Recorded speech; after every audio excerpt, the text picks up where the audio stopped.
Olá, seja bem-vindo para mais uma aula que hoje é sobre vozes verbais. Um assunto bem recorrente em provas escolares e concursos públicos e que, por isso, o aluno deve sim ter conhecimento sobre ele. Mas afinal, você sabe o que é uma voz verbal? A voz verbal é a forma como o verbo se encontra para indicar sua relação com o sujeito.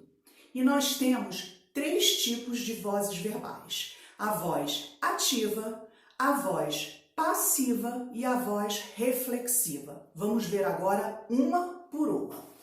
Nós vamos ver primeiro aqui a voz ativa.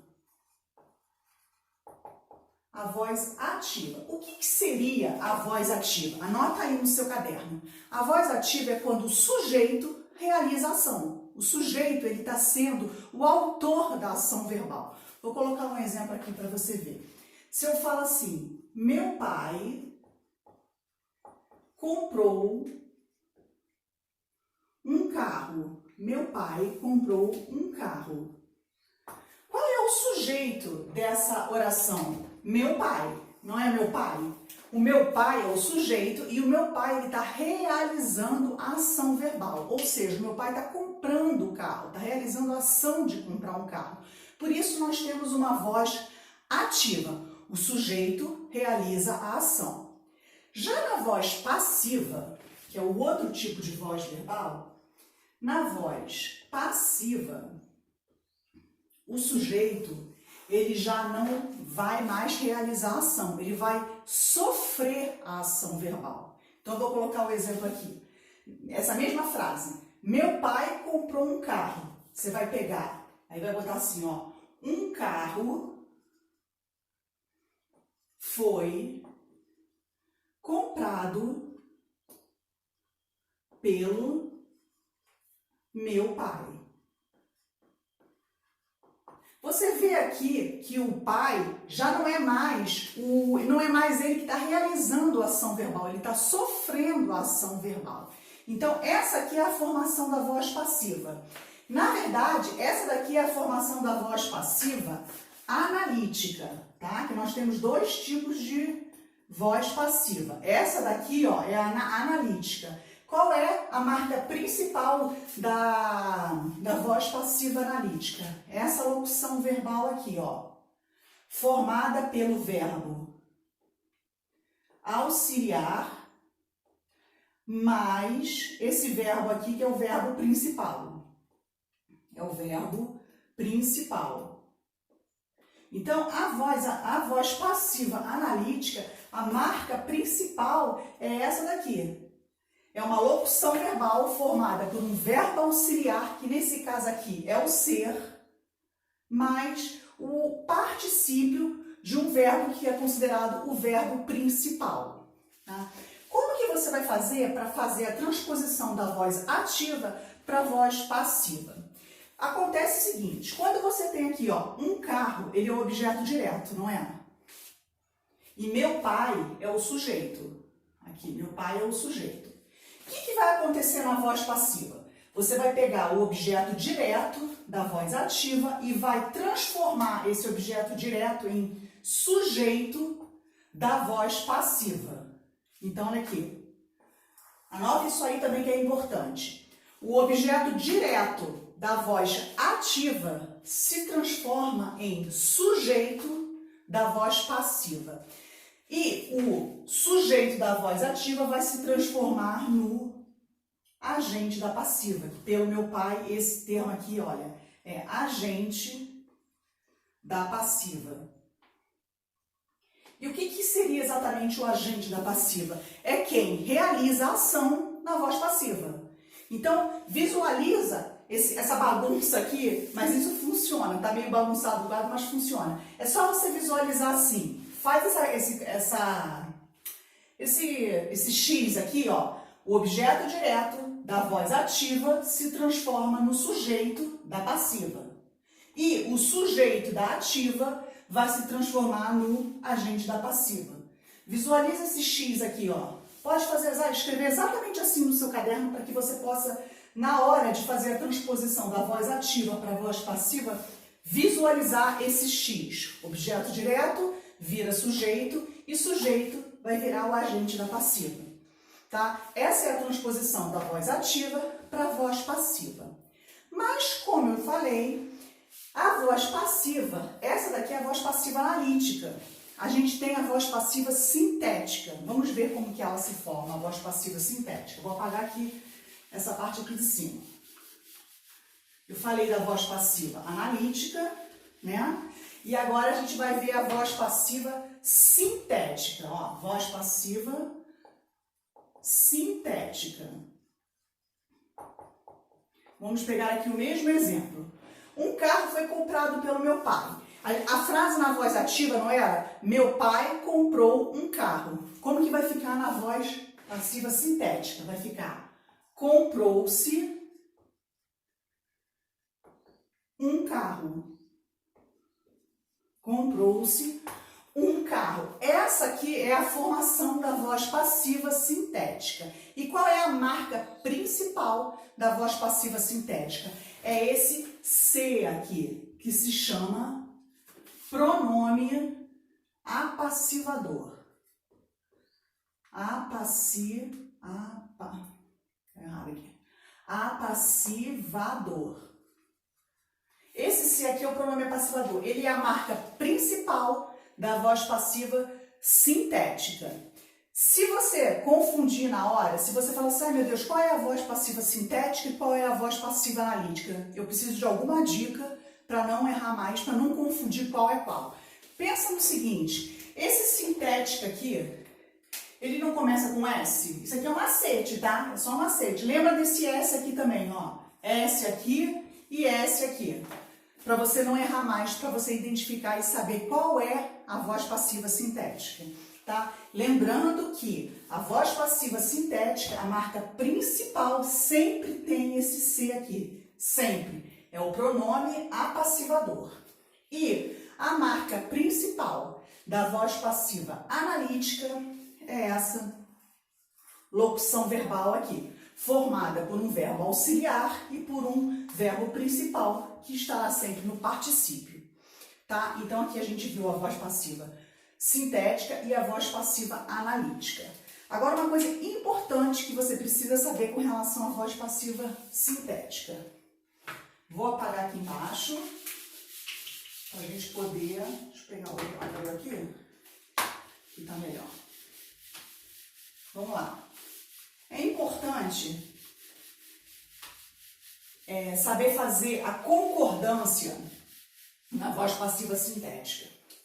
Se por acaso aqui você tivesse 2 carros, se meu pai não tivesse comprado um carro, tivesse comprado 2 carros, vamos imaginar a frase, meu pai comprou 2 carros. Como que a gente colocaria na voz passiva sintética? Faria da seguinte maneira. Compraram-se 2 carros. E por que agora tem que ficar aqui no plural, compraram-se? Porque quando você tem essa formação aqui na voz passiva sintética, 2 carros é o sujeito da oração. É o sujeito. Tanto que você pode escrever a frase da seguinte maneira. 2 carros foram comprados pelo meu pai. Você não colocou o verbo no sujeito? 2 carros foram comprados. Então, aqui, você também tem que colocar o verbo no plural. Por quê? A regra principal, a regra básica é que o verbo deve concordar sempre com o sujeito. Isso daqui é o sujeito da oração.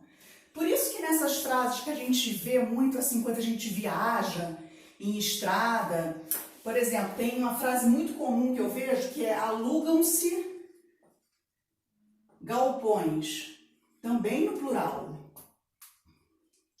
Por quê? Porque você pode falar galpões são alugados. Então, esse aqui é o sujeito desse verbo. Então, tem que concordar. O sujeito tem que concordar com o verbo. Mesma coisa que se eu falar vendem-se bicicletas. Vendem-se bicicletas. Bicicletas são vendidas. Bicicletas é o sujeito. Então, você tem que concordar o verbo com o sujeito. Uma outra frase que eu vejo muito também, amolam-se, olha essa daqui que interessante, amolam-se facas. Também no sujeito, aqui ó, facas são amoladas, então facas é o sujeito, então tem que concordar com o verbo, tá? Fica atento a isso, que isso é super importante, que isso é uma pegadinha. Se o sujeito aqui tiver no singular, o verbo vai ficar no singular. Mas se o sujeito aqui tiver no plural, em todos esses casos aqui, o verbo tem que ficar no plural também, tá? Vamos ver agora, então, a voz reflexiva. Vou apagar aqui. Vamos falar sobre voz reflexiva. Se por acaso não tiver dado tempo aí de você copiar, volta o vídeo, né? E pega novamente o que não deu tempo de você copiar. Vamos lá, vamos ver agora a voz reflexiva. Voz reflexiva. O que seria a voz reflexiva? No início eu falei que a voz ativa é quando o sujeito realiza a ação. Voz passiva é quando o sujeito sofre a ação verbal. E na voz reflexiva é quando o sujeito pratica e sofre a ação verbal ao mesmo tempo. Exatamente isso. O sujeito realiza e sofre a ação verbal. Vou botar um exemplo aqui para você ver. Se eu falar, por exemplo, ó, a criança se feriu com a tesoura. A criança se feriu com a tesoura. Qual é o sujeito dessa oração? Não é a criança? Você tem aqui, ó, a criança é o sujeito, não é? Você não observa aqui nessa frase que a criança, ela se feriu, né? Ela realizou a ação verbal, ela se feriu. Só que ela também foi ferida por ela mesma. Então, ela sofreu a ação verbal. Então, ela realizou e sofreu a ação verbal. A criança se feriu, realizou a ação.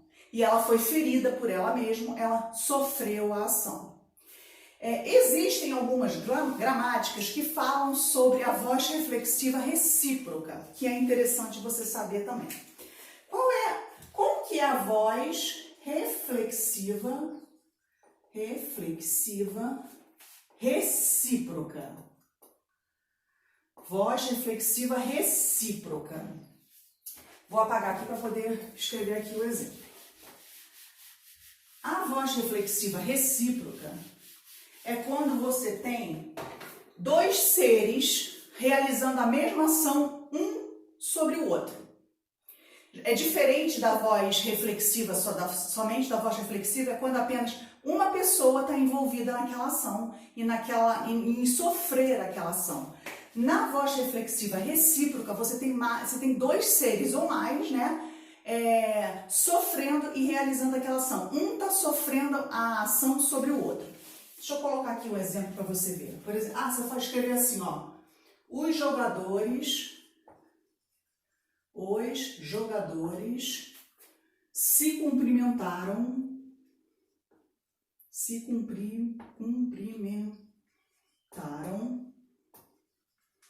no vestiário.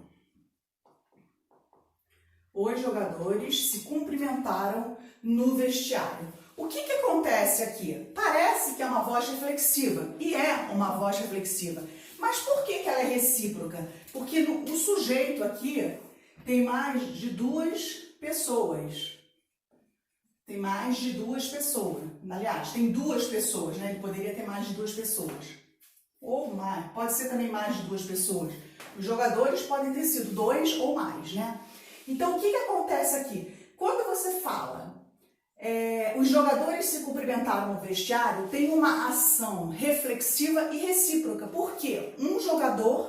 Esse jogador cumprimentou esse e esse cumprimentou esse. Houve uma reciprocidade. Esse cumprimenta esse e esse cumprimenta esse. Por isso que se chama recíproco. Por isso que se chama voz reflexiva recíproca. Tá? É isso.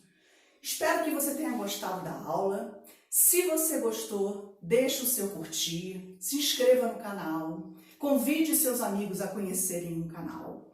E a gente vai se encontrar numa próxima aula com um novo assunto, aprendendo sempre juntos a língua portuguesa. Muito obrigada mais uma vez pela sua participação e até a próxima!